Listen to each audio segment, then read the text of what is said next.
Also, I had to have the realization that like I am on this planet to help people. So if I'm not charging money to do that, then I have to have income somehow to support myself. Hmm. If a strategy works, it should work no matter what your mindset is. If a Yeah. strategy works and you are taking consistent action, it should work. What will really give you confidence is if your coach is actually checking your work, that you can be confident that you're actually doing this effectively. What is up? If you're a coach, a service provider, or business owner, you are in the place to learn how to build your business. Welcome to Legend Maker Radio. I'm your host, Tanya Daka. This is where we build legends who rebuild the world through marketing, mindset, and messaging. And each week, I bring you the actionable steps, the inspiring stories, and the motivation you need to move your business forward quickly. Thanks so much for being here. I appreciate you and your time. Let's jump into this week's episode. Heather Wylde. Welcome. Welcome. Tell us a little bit about yourself. I am Heather Wylde. I am an ethical business coach. What that means is that I help high integrity coaches, healers, service providers to create custom sales systems that work for their business that are completely morally and ethically aligned for them so that they can feel their most confident and comfortable when making sales. And the funny thing is that this type of selling actually converts three times better than the old school bro marketing pushy bullshit. Yeah, isn't that crazy? It is wild. It It is is. wild. And I'm also really stepping into my role as a consumer advocate for the coaching world. I say therapy saved my life. Personal growth made it worth living.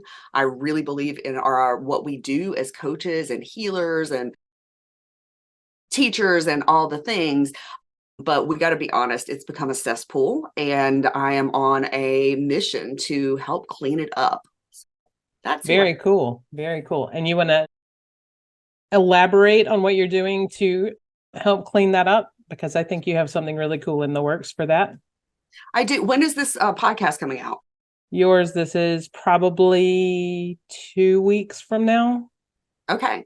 So we'll actually be in it. So yeah. So I am doing a summit. I'm doing an event like nothing I have ever seen online before. Have you ever seen anybody do anything like this, Tanya? Nope, I have not. Completely original event. Find that.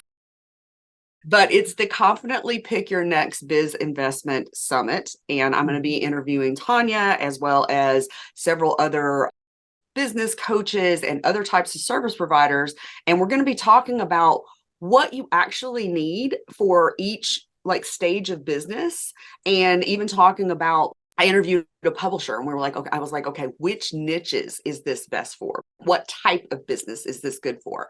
Because when you go online, people pitching, oh, you need this. This works for everybody. And it's not true. There's specific things that you need for each stage of your business. And there's some strategies and things that work really well for some niches and some types of businesses and not very well for others.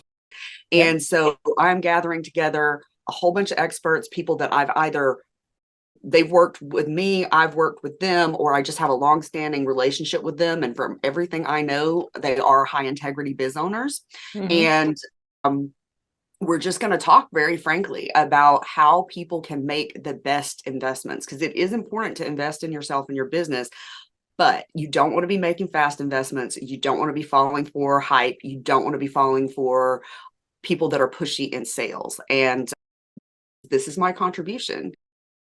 Number Cool. one with my coaching. Sorry, thank you. Number one with my coaching to empower the high integrity people to sell and market, because it's harder for us, right? It feels harder Mm-hmm. for us because so many of the tactics are just not aligned. So that's my first contribution. My second contribution is the book that I wrote. I'm putting out a second book that's also for consumer advocacy and putting together this event. Very cool. This is a very deeply woven thread in your theme, your approach. So that's very cool. And that is also a testament to your standards, right? What are the signals that people need to be looking out for when it comes to understanding who's real and who's not? Exactly. And just full transparency. I came into the industry as a life coach, and that was what my training was in. And then I didn't know what to do with that. And so I decided which is what a lot of people do. They get their initial training and then they go out and they can't figure out how to make money. So they're like, I must need more training. That's a big that people make. And I think education and training is important. I think it's great. But at some point you got to stop and start making money and then go invest in more training. But I went because I had a background in the sex industry. I knew a lot about sex, was very comfortable talking about it. So I was like, well, I'll just go get a sex coaching certification. And it was that was really funny because I contacted them and they're like, well, we have level 1 and level 2. And at that point, I think I'd been an escort for 10 years. And I told them that, and they're like, so we're going to put you in level 2.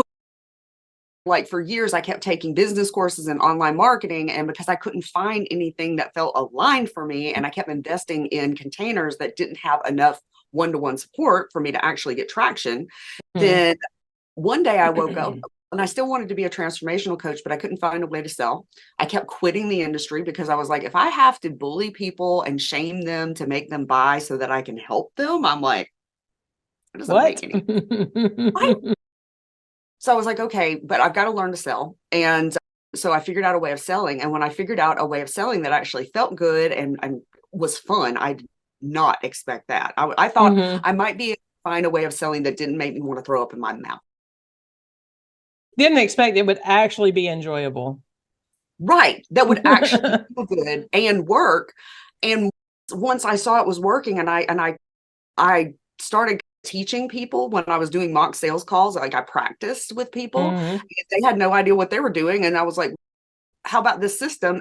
And they really liked it. And I was like, oh, and I thought about it and I was like, at that point, I had spent like 14 grand on business coaching stuff. And I was like, you know what? I'm actually more of a business expert by my learning at that point than I was at my initial niches, which were life coaching and sex coaching. And so I was like, okay, I guess I know I really want to empower high integrity coaches and healers and my stuff works for some service providers, some not. I've had to learn that by trial and error.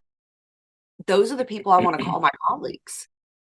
I don't want these asshats who are overhyped marketing and really predatory selling techniques.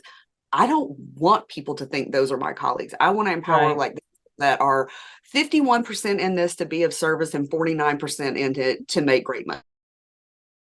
That's a great way to put it. You're a business. You have to sell. Yeah. And that's what I finally had to get to. And I was like, because what I finally got to, and that you see this a lot more in the life coaching niches and like some of the spiritual niches, although there are some predatory as fuck spiritual coaches out there. Yeah. Holy God. There's predatory coaches in all niches. I'm not picking on spiritual. I'm just because somebody says they're spiritual and reads tarot cards and meditates does not mean they're a good person. Truth. That is true.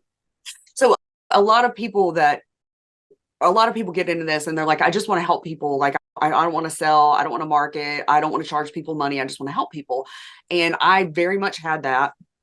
And I had to do a lot of trauma work on it. But also I had to have the realization that like, I am on this planet to help people. So if I'm not charging money to do that, then I have to have income somehow to support myself, which means that if I'm not charging people or I'm not charging enough, then I'm going to have a second job. And any time that I spend not doing what I'm here for is a waste of my talents and gifts. Yeah. And so I got to learn to sell. I was just determined that I wasn't going to do it if it was going to be gross. That is a really great way to look at it. But I think what differentiates you and your process too, though, is the fun aspect. Like it can be fun. It doesn't have to feel like a chore. It doesn't have to feel like you are like gouging your eyes out every time you jump online. So what aspect of your process would you say makes it actually fun? I think the first part of what makes it fun is that I don't think there's any value in friend requesting and DMing 40 people a day. I can't even believe people do that, but okay. I can't believe they do it still. Somebody put Yeah. out a post.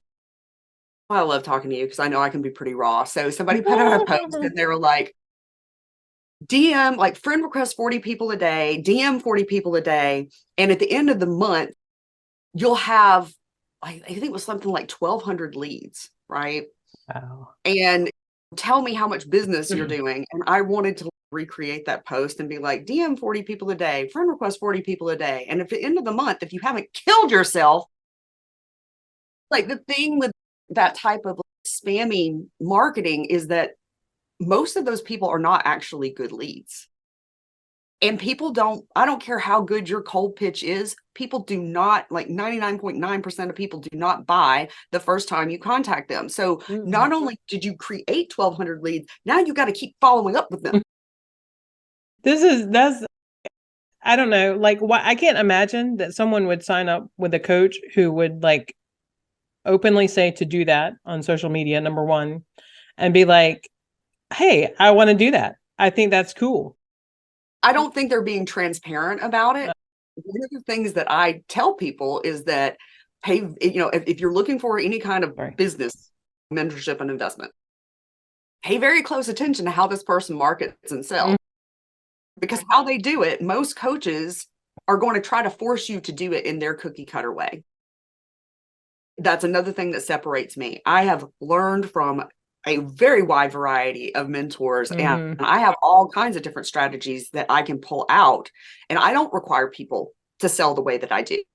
I will either take their process and help them take it apart and figure out where it's not working and help them tweak it so it works, or I'll teach them how I sell, and then we'll talk about, was there any part of this that doesn't feel aligned? Is there anything that you want to try doing different? I love innovation, right? Yeah. So that's another thing that makes it fun, is I'm not cramming people and saying, you got to do it. Yeah.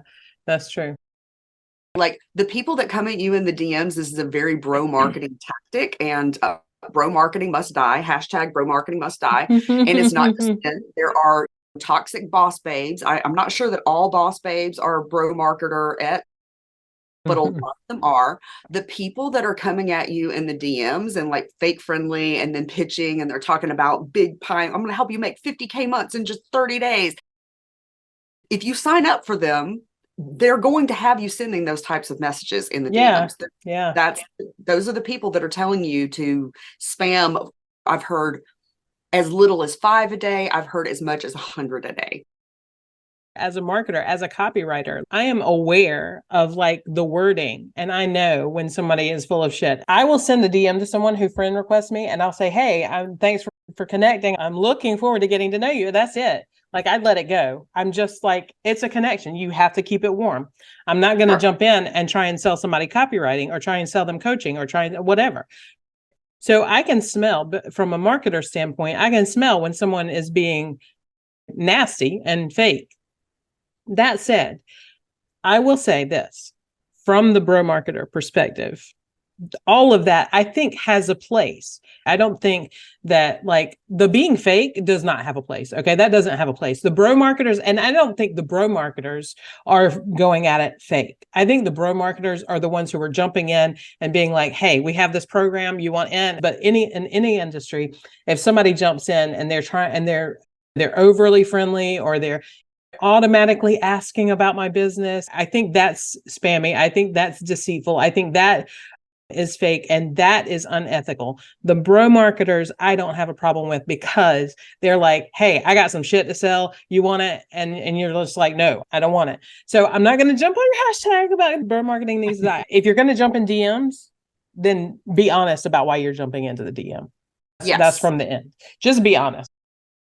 Yes. But with the fun part, with the part of not fitting into any cookie cutter mold, have you found that it's like one method is preferable over others for your clients? So the way I describe it to my clients is that if you imagine like a road, right? And the center line is like the tried and true methods of successfully marketing and selling. I love to innovate and tweak in my own business and with my clients. And you can go so far to the right or so far to the left of that line and still get good results. But if you go too far to the right or left, then you're in a ditch. You're off the road now. You're off the road. So there's always like ways that you can tweak things, but the further you go, the more time, if that's really what you want to do, but it may take a lot longer to build your business. Right. So what I found is that I kept taking things that were telling me that they were the be all end all solution, that I would never need another program, that this program worked for everybody, yada. And I kept getting results. I kept not getting results, and they would mindset shame you. This is a huge thing that is one of my biggest in the industry. And if you don't get results, your mindset was bad. If a strategy works, it should work no matter what your mindset is. If a strategy works and you are taking consistent action, it should work. The problem with so many, especially the big group programs, but even with some one-to-one coaches that I've worked with, they're telling you to do stuff, but then they're not checking to see if you're actually implementing it effectively. Right. And human communication is not infallible, right? So I can tell you a strategy. I know exactly what it looks like in my head. And because I have geeked out about this stuff so much, you have a different perspective. Exactly. I can't imagine how that would be unclear. And so a lot of times the problem is not your mindset. The problem is that you weren't taught. The information wasn't good. The way they taught it wasn't effective. And a lot of times nobody's looking over your shoulder and checking your homework. So that's another big thing. My clients watch trainings, and then they come to the call and we open up a Google Doc and I look at their work and we talk about, okay, great, you nailed this. This is more what I was talking about. How can we apply this to your business? How can we tweak and customize? And that's the most effective way to coach, in my opinion, which is not pure coaching. Really, what I do is a combination of coaching, teaching, and consulting, right? But it's fun too. And when people I get so annoyed where they're like, you just got to be confident and you just got to believe in yourself and you just got to go say a bunch of affirmations. I'm not saying affirmations are bad. What will really give you confidence is if your coach is actually checking your work, that you can be confident that you're actually doing this effectively. Right? Yeah. You described it as coaching, teaching, and consulting. So it's good that your clients have you in their corner that way so that you're able to actually point out where they need to strengthen their weaknesses or how they can strengthen their weaknesses. That's a big deal, especially for newer coaches who aren't really sure how to do this stuff. It's just like when you decide to be a coach, it's just like you just go make a website and then it's okay, now what? Please don't become a coach and immediately go make a website. I'll tell you that right now. That is, people get in that trap. But they do it. Oh yeah, that's because they get told that's what they need to do. And they spend 6 months creating a website and they've had no help or bad help. Yeah. I think that messaging foundations is one of the poorest taught subjects by most coaches. And so many people, they come to me and they're making sales, but they're not making as much sales as they want. And when I go through my very thorough process of, okay, where are the gaps? Where are the holes? It almost always goes back to ICA. They're ICA, but there's critical information they don't know about their ICA. And it's because they haven't had the experience. They haven't had the experience. And just so many business experts have taken one course and then they turn around and they copy the information, they put their own twist on it, they copy their mentor's launch formula, and they go out and just claim that they know what they're doing, and they don't. And that's why so many business programs that I took was the same fucking program, just slightly. And they have a new cover on the program. That's slightly different language for things. People put their own little stank on it. But when it came to ICA, it was just like all demographics, which demographics aren't that important for a lot of niches. For some there are, but psychographics that matter. Exactly. It's What do they really desire? Why do they desire it? How is having this transformation going to affect them? That's the kind of stuff that we need to know. But so many people have you like, what would she order at Starbucks? What color toenail polish does she wear? What kind of car does she drive? Doesn't fucking, unless you're a nutrition coach, it does not matter what she's asking for at Starbucks.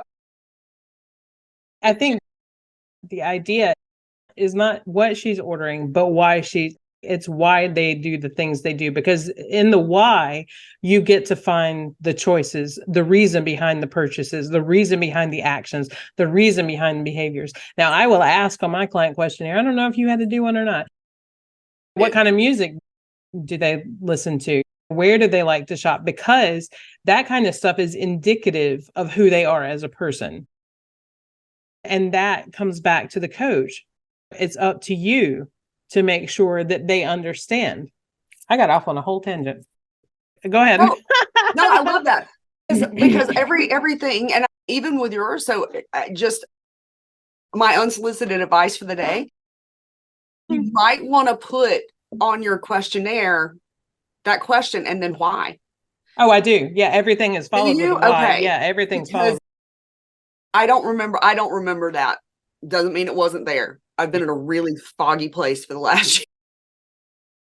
But yeah, nobody else I've ever talked to has really gone into that.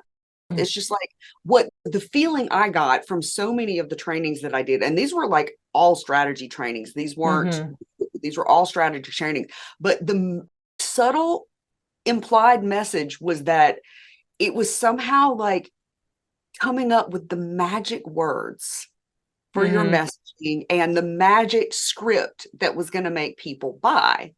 And it was just all very ethereal. There was just nothing solid to grab onto.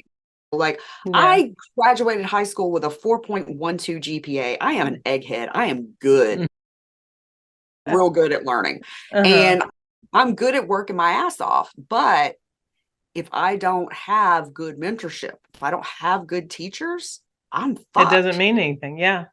You will have done nothing. It's just consumption. It's not correction. It's not elaboration. There's no depth to it. And you can't really take action on things that you don't have a foundation in.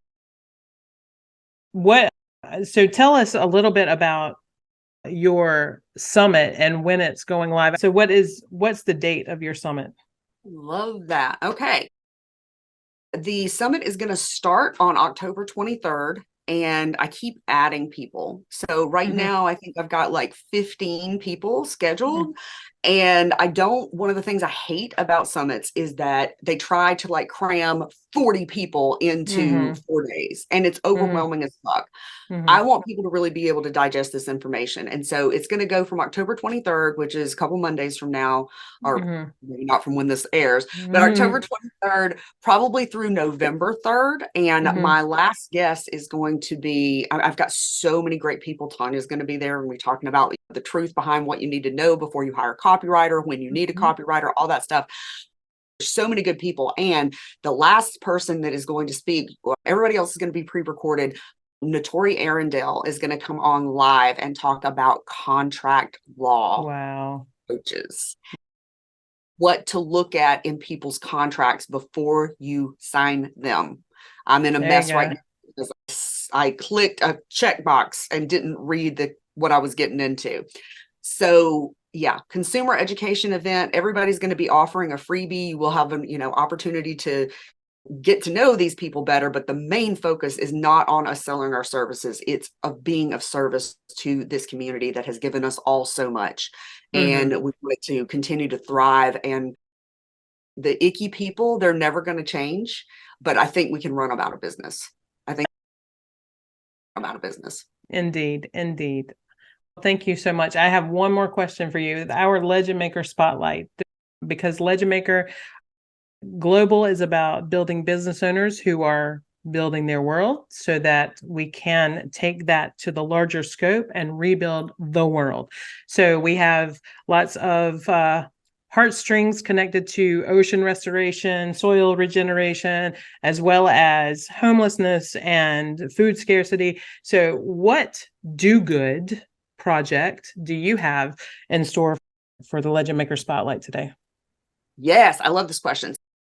I am very passionate about off-grid / sustainable living / homesteading. And I started building a tire house in Earthship back in 1999. Yes, I wasn't able to finish it. Very soon in the next year or so, I'm going to buy property. I'm going to build a home that produces most, if not all, of its own power, water, a great portion of my food. I can't have livestock because I'll name them and pet them and just. But my ultimate dream is to have a resort and learning center. So it's going to be like people could come experience luxury off-grid living and they can learn about it. And it's also going to be a learning center for coaching and spiritual growth and all that kind of stuff too. Yeah. And it's all about attraction rather than promotion. It's all about letting people experience what this is instead of going to them and saying, you're wrong because you don't live off grid. Talk about shaming people into the way you want them to be working, right? In the off-grid community, I see so many people and they automatically, their default is to get aggressive. And I'm like, you are not changing anybody's mind. You're just making us all look crazy. Please go regulate your nervous system. We'd like to see you after you've worked out your issues. Thank you very much. So you're going to be doing that in the next year or two. That's awesome. I love that. This is not a charity. I took a workshop from a gentleman. His YouTube is called This Cobb House. And he does excellent hands-on in-person workshops. He's got a great book about how you can build your own low-cost home. Okay. .org. They do a lot of really great work in education around sustainable living and gray water systems, rainwater catch, all that stuff. That's awesome. We're going to put that information and we're going to come back and visit you in a year or two and let you pimp your retreat spot and your luxury off-grid living. That I think that is what turns most people off, is the fact that they're going to have to do all that hard freaking work because we're very spoiled as humans. And I cringe. As much as I love the idea of it and I love that some people can do it, I would probably just collapse under and you could just lay me in the yard and let me decompose there. Right. And that's one of the problems. So I've gone to Taos, New Mexico and stayed in the Greater Earth community where I stayed in a tire house for a couple of days. And it's remarkably like living in, a standard modern home. And that's one of the things, when you watch reality TV or you see some of the YouTubers, they're living in the middle of Alaska and they have no neighbors. It's harsh conditions and they're working all the time and yada, yada. And that is fine if that's what they want to do. That's not what you can live off grid and have a more sustainable lifestyle. Or you could take your modern home and just start doing rainwater catch instead of using city water. That would improve your health vastly. Yeah. Yeah. That's one of the things that I tried to focus on in these episodes this is not about perfection. This is about progress. This is about doing what you can. And I saw a TikTok the other day, pissed me off. It's okay. We package all our foods in plastic and we do all this stuff in plastic. And then you want me to just take my bag to go collect the groceries or whatever, instead of using the plastic bags. I was like, but why just add to the problem? Let's try and get the plastic replaced and when in the food containers and all of that. But right now, let's work on not adding to the problem. It's one thing, but this is something funny I've been thinking about, and I agree with you. And at the end of the day, I don't know how much of the problem it's solving, because all this means that we're not getting plastic grocery bags at the store is that we have to start buying small trash bags for our trash.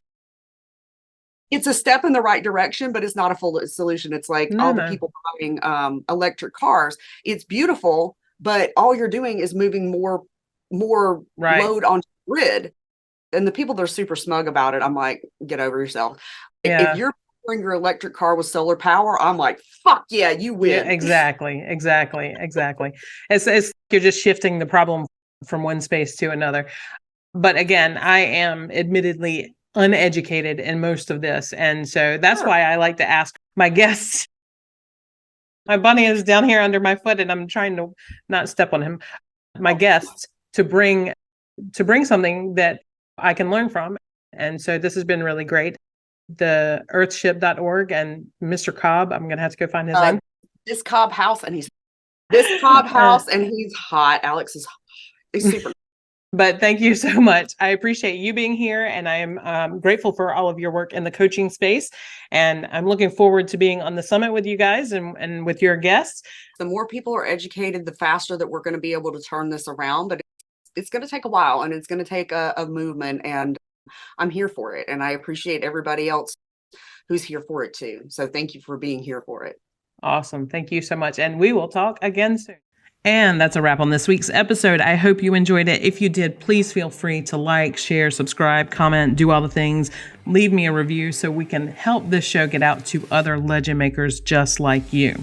And if you're a coach or a service provider who hates writing emails and sales pages and social posts because they're just not making you the money that you want to make, then go to legendmakercopy.com/copy course and check out Cash In. I've written a very special course just for coaches to teach you how to write just the things you need to learn how to write, not to teach you the whole trade of copywriting, but to give you the tools that you need to write the higher profits that you want in your business. Thanks so much, and I'll see you next week.